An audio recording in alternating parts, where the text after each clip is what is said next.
Praise the Lord, shalom. सर्वांना ख्रिस्तात सलाम. आपण प्रार्थनेने सुरुवात करूया. थोर थोर थोर दयाळू प्रेमळ आशांच्या बाप्पा, सर्व मान महिमा आदर गौरव तुलाच असं कृपाळू परमेश्वरा.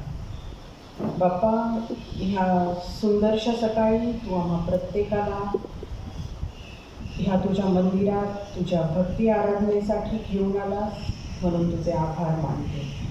तुझ्या वचनाचे मनन करीत असताना कृपाळू परमेश्वरा, आम्हा प्रत्येकाचे अंतःकरण आशीर्वादित होऊ दे. प्रत्येकाला तुझे वचन समजावे असे तू कर कृपाळू बाप्पा. माझ्या बुद्धिशब्दांचा ताबा तू घे. तुझ्या पवित्र आत्म्याचे मला सहाय्य लाभू दे. तुझा प्रिय पुत्रांचा तारणारा प्रभू येशू ख्रिस्त याच्या गोड आणि पवित्र नावाने मागते, म्हणून तू आमेन. आज 5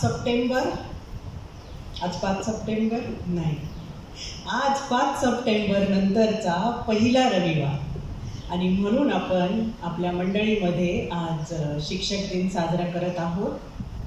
आणि त्यासाठी सगळ्या शिक्षक वर्गांना खूप खूप शुभेच्छा. परमेश्वर तुम्हाला आणि तुमच्याद्वारे अनेकांना आशीर्वादित करो. 5 सप्टेंबर ही तारीख भारतामध्ये डॉक्टर सर्वपल्ली राधाकृष्णन यांची जयंती एक शिक्षक दिन म्हणून साजरा केला जातो. आणि म्हणून मी त्यांच्याबाबत पण जास्त न बोलता आपल्या ख्रिस्ती समाजातील आणि आपल्या पवित्र शास्त्रातील काही खऱ्या खोट्या शिक्षकांबाबत आज बोलणार आहे. 2 वर्षापूर्वी जेव्हा माझे MDU कंप्लीट झाले, त्यावेळेस मला प्रश्न पडला की मी निश्चित प्रभू सेवेमध्ये काय करू. आणि मला तेव्हा टॅफ्टी ह्या आध्यात्मिक अभ्यासक्रमाच्या संस्थेबाबत कळले, एका चर्चमधून कळले.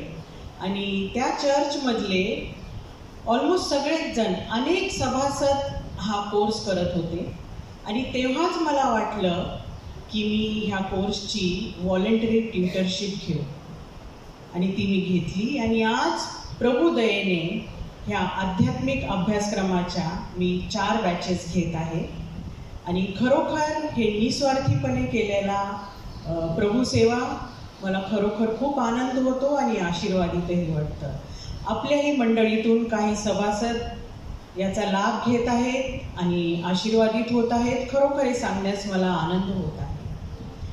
आणि एक टॅफ्टी ट्यूटर शिक्षिका म्हणून आपले मंडळीचे माननीय पाळक साहेब रेव्हरंड सुनील आवळे यांनी मला आज प्रभूच्या वचनामधून सेवा करण्याची संधी दिली आहे, म्हणून मी त्यांचे मनपूर्वक आभार मानते.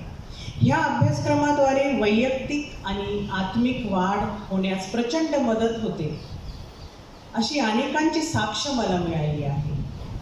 आणि म्हणून मी आज आपल्या मंडळीला सांगू इच्छिते की वयाची कुठलीही मर्यादा न बाळगता आपण कुठल्या ना कुठल्या आध्यात्मिक अभ्यासक्रम करायलाच हवा.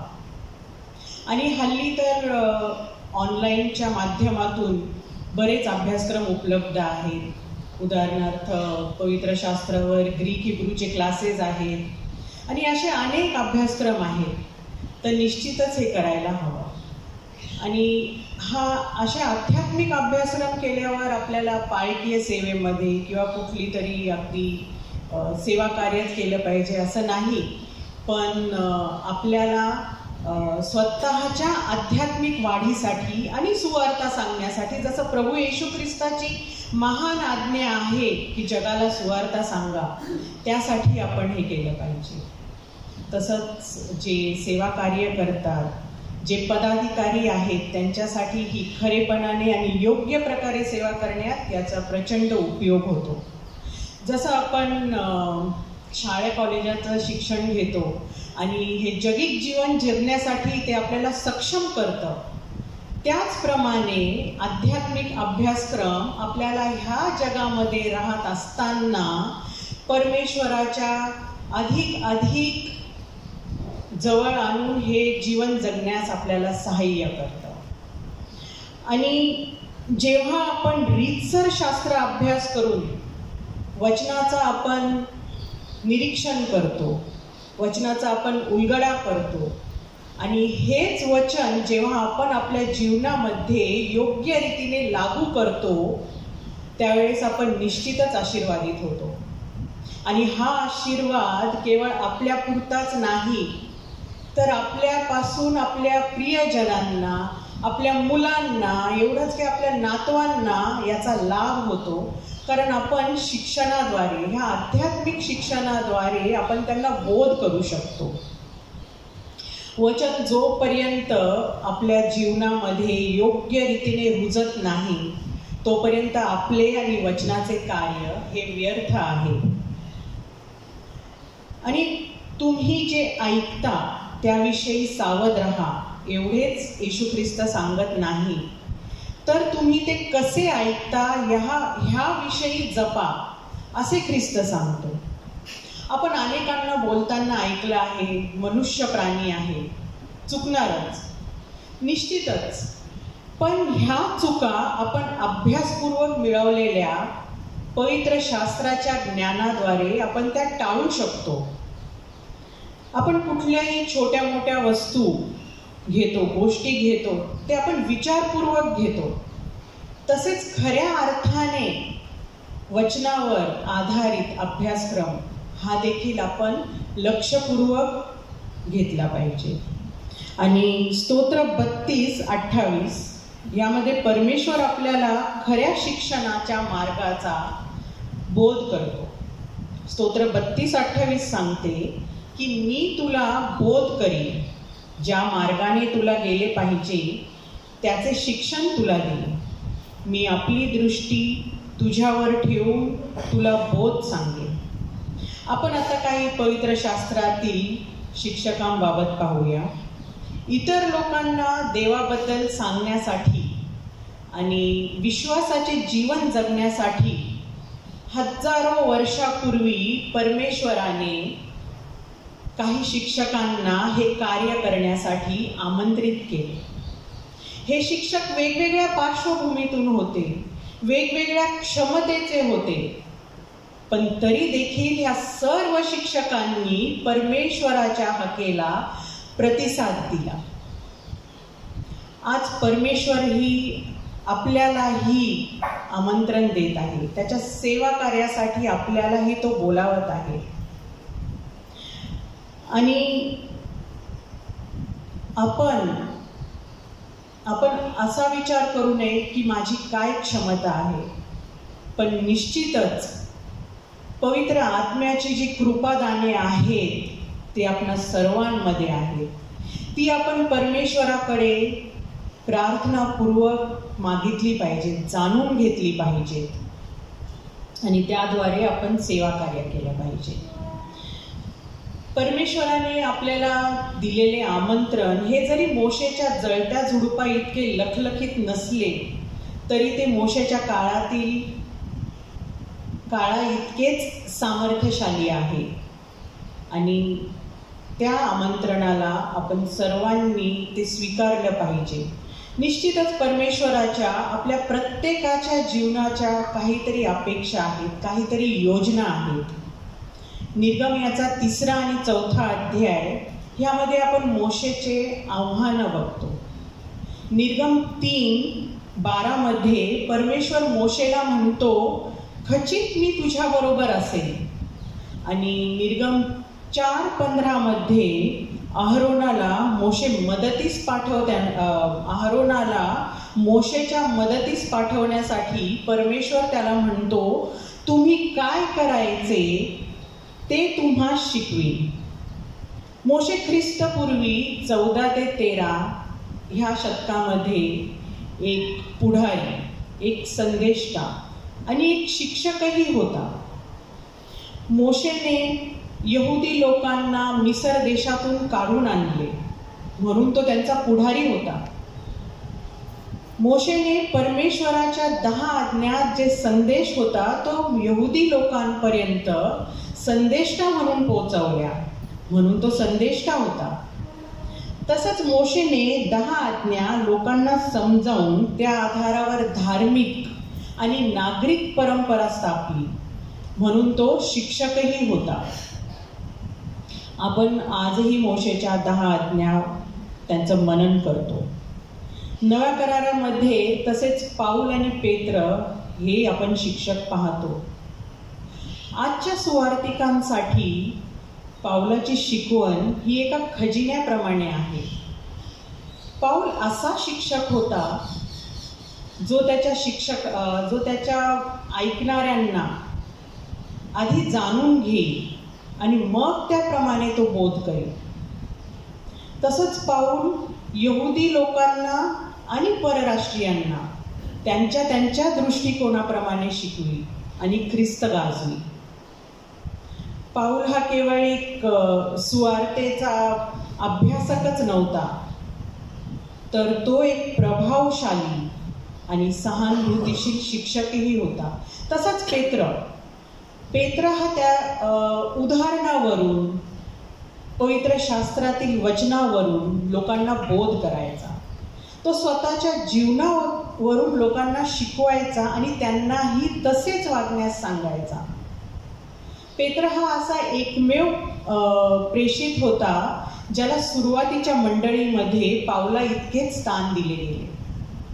आणि आता आपल्या सर्वांचाच महान उत्तम शिक्षक प्रभू येशू ख्रिस्त, सर्व ख्रिस्ताला एक मुख्य याजक, महान शिक्षक म्हणून संबोधतात. आणि 4ही शुभवर्तमानामध्ये प्रभू येशू ख्रिस्ताला शिक्षक असे संबोधले आहे, कारण तो घोषणा करीत आणि सूचनाही देत. येशू ख्रिस्त आजही त्याच्या वचनाद्वारे आपल्याला कसा विचार करायचा, काय बोलायचं आणि आपले दैनंदिन जीवन जगत असताना कसे वागायचे हे सांगत असतो. पण एवढंच की आपण पवित्र शास्त्र उघडून ते वाचलं पाहिजे. प्रभू येशू ख्रिस्ताचे वचन आपण वाचले पाहिजे. ख्रिस्त हा अधिकारवाणी बोलत असे. का? कारण त्याला सर्व ज्ञान पित्यापासून होते, त्याचा अनुभव पित्यापासून होता. लोकांना खरे ज्ञान मिळावे म्हणून तो दीर्घकाळ लोकांशी बोलत असे. त्याने कधीच कंटाळा केला नाही. आणि कारण तो लोकांना एक मेंढपाळ नसलेल्या मेंढरांसारखा समजत असे, म्हणून तो लोकांना खरेपणाने, सातत्याने आणि चिकाटीने शिकवत असे. येशू सत्याचे बीज रोपण्यासाठी बोधकथांचा वापर करीत. येशूने कधीच उत्तरे सरळपणे दिली नाहीत. त्याने उलटपक्षी नेहमी प्रश्न विचारले, कारण त्या प्रश्नांच्या गाभाऱ्यात सखोल गूढ ज्ञान लपलेले असे, ज्याने विचारांना एक मार्ग मिळेल, एक दिशा मिळेल आणि पर्यायाने त्या प्रश्नाचं उत्तर. येशूने त्याच्या शिष्यांना असे प्रशिक्षण दिले की त्यांनीही पुढे जाऊन अनेकांचे खरे आणि उत्तम शिक्षक व्हावे. येशूने मूलभूत सत्याशी कधीच तडजोड केली नाही, कारण आपले तारण त्याच्यावर अवलंबून होते. आणि म्हणून आपणही पवित्र शास्त्राच्या सत्याशी कधीच तडजोड करू नये. आपणही त्या सत्याचे पालन खरेपणाने करणे आवश्यक आहे. ख्रिस्त हा उत्तम शिक्षक होता, म्हणून तो वधस्तंभी खिळेपर्यंत रिक्त झाला. आज आपणही अनेक क्षेत्रात शिक्षक आहात. आपणही ख्रिस्ताप्रमाणे शिकवण्याचा, ख्रिस्ताप्रमाणे बोध करण्याचा प्रयत्न केला पाहिजे. कारण ख्रिस्त हा आपला शिक्षक आहे आणि आपण त्याचे शिष्य आहोत.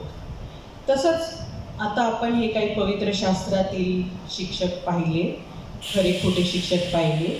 तसंच आपण आता खोट्या शिक्षकांबाबत पाहूया. पवित्र शास्त्रामध्ये खोटे शिक्षक सुद्धा आहेत. आणि हे आपल्याला दुसरे पेत्र याचा दुसऱ्या अध्यायामध्ये याबाबत आपल्याला समजतं, याबाबत बोध होतो. आणि पेत्राने संपूर्ण दुसरा अध्याय हा खोट्या शिक्षकांबाबत शिकवण्यात, त्यांच्या शिकवणीबाबत सांगण्यात आपल्याला लिहिला आहे. आणि ह्या विषयाला धरून मी 2 मुद्दे सांगणार आहे. पहिला मुद्दा म्हणजे कोण आणि काय असतात हे खोटे शिक्षक, आणि दुसरा मुद्दा आपण ह्या खोट्या शिक्षकांपासून कसे सावध राहायचे आहे. तर आपण पहिल्या मुद्द्याकडे वळूया आणि कोण आणि काय असतात हे खोटे शिक्षक, आणि त्यासाठी आपण दुसरे पेत्र याचा दुसरा अध्याय आणि पहिले वचन वाचूया. तर आपल्या लोकातही खोटे संदेष्टे होते, तसे तुम्हातही खोटे शिक्षक होतील. ते विध्वंसक पाखंडी मते गुप्तपणे प्रचारात आणतील. ज्या स्वामीने त्यांना विकत घेतले त्यालाही ते नाकारतील आणि आपणावर आकस्मिक नाश ओढवून घेतील. ह्या वचनाद्वारे पेत्र आपल्याला सांगत आहे की जसे त्याच्या काळामध्ये खोटे संदेष्टे होते, तसेच आपल्याही काळामध्ये काही खोटे शिक्षक आहेत. सैतान हा देवाच्या लोकांना, देवाच्या मंडळीचे विभाजन करण्यासाठी, त्यांचा नाश करण्यासाठी आजही त्याच पद्धतींचा पुन्हा पुन्हा वापर करतो. इर्मया याचा 28वा अध्याय यामध्ये आपण पाहतो, हनन्याबाबत आपण पाहतो.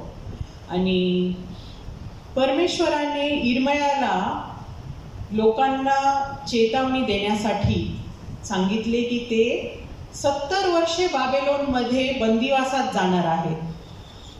पण हनन्यानी लोकांची दिशा भूल केली आणि त्यांना सांगितले की ते केवळ 2च वर्ष जाणार आहेत आणि पुन्हा आपल्या राष्ट्र येणार आहेत. आणि साहजिकच लोकांना हनन्याचा संदेश आवडला, कारण तो त्यांच्या हिताचा होता. तो संदेश खोटा होता तरी देखील लोक त्याच्याकडे आकर्षित झाले. म्हणून पेत्र म्हणतो की आजही हे असे खोटे संदेष्टे लोकांना चांगला आणि ऐकायला गोड वाटेल असाच संदेश ऐकवत असतात.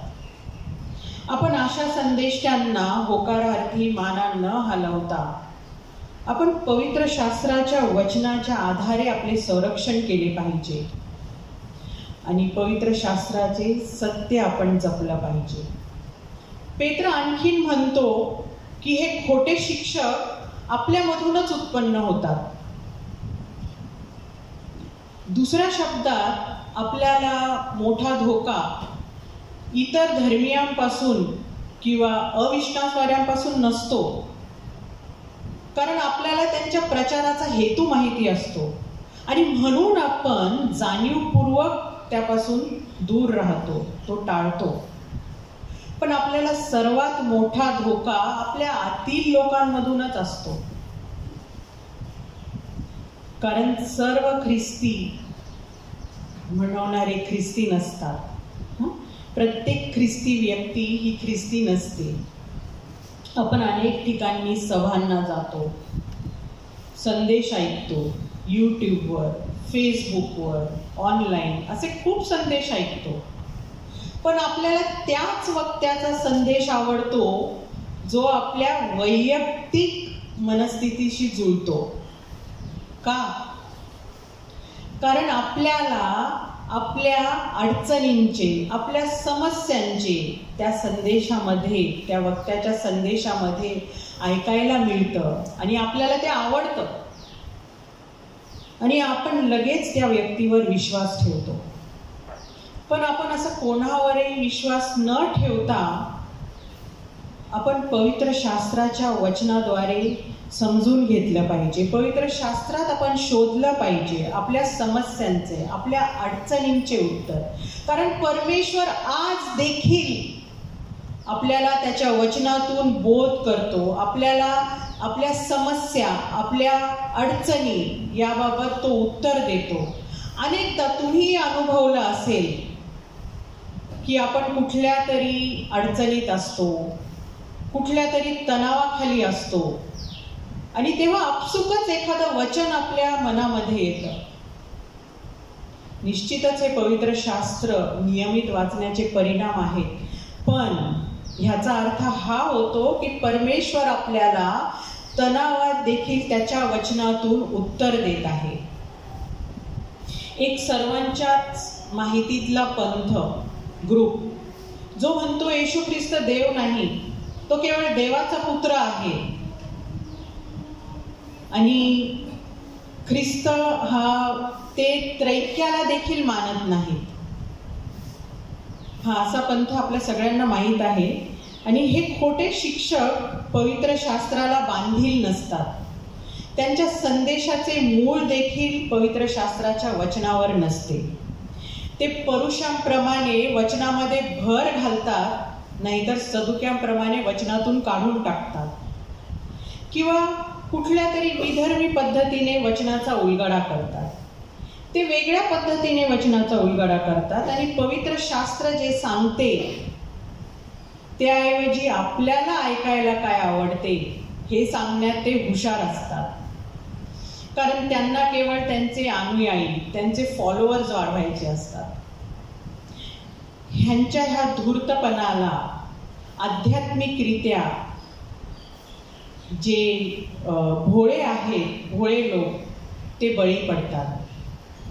कारण लांडगा नेहमी लहान आणि कमकुवत अशा मेंढराची शिकार करतो.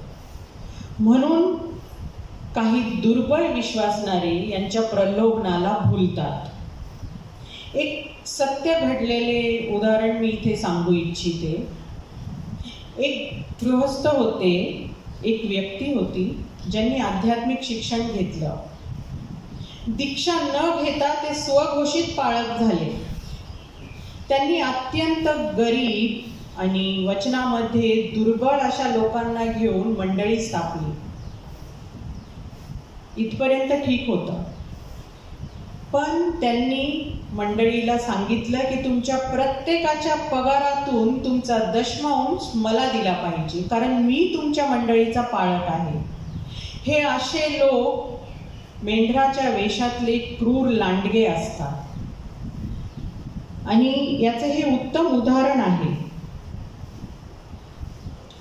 पैसेच कमवायचे असतील तर देवाच्या वचनातून लोकांना फसवून कमवू नये.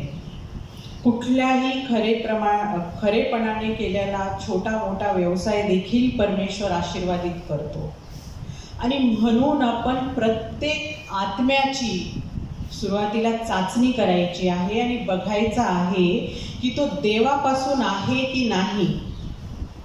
खोटे शिक्षक देवाचे वचन माहीत असून देखील ते नाकारतात, त्याचा गैरवापर करतात आणि म्हणून त्यांना विश्वासणाऱ्यांपेक्षाही कठोर शिक्षा आहे. वचन माहिती असून देखील ते नाकारणं, त्याचा गैरवापर करणं यापेक्षा ते माहीत नसलेलं बरं.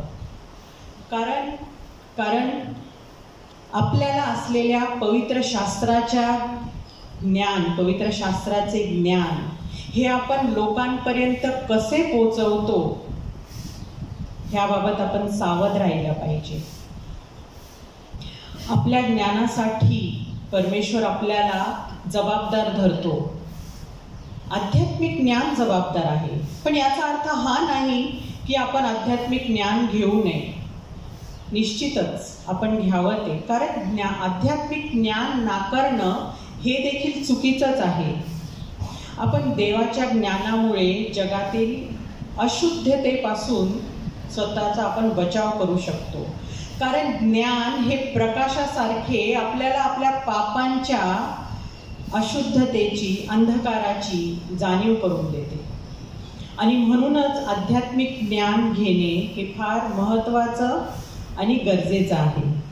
आपण पाहिलं कोण आणि काय असतात हे खोटे शिक्षक. आता त्यांच्यापासून आपल्याला कसं सावध राहायचं आहे हे आपण पाहूया.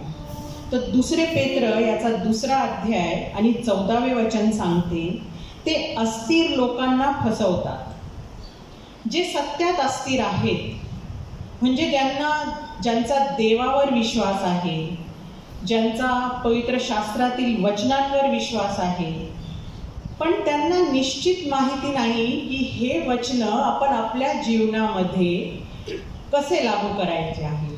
आणि म्हणून ते अशा खोट्या शिक्षकांना त्यांच्या जीवनामध्ये आमंत्रित करतात. उदाहरणार्थ, जर आपल्याला एखाद्या ठिकाणी जायचे असेल आणि आपल्याला निश्चित माहीत नाही कसं जायचं असेल, तर तेव्हा तेथील शक्यता स्थानिक वाहन चालक जे असतात ते आपल्याला फसवण्याचा प्रयत्न करतात, लांबच्या पल्ल्याने आपल्याला नेतात आणि बिल वाढवतात.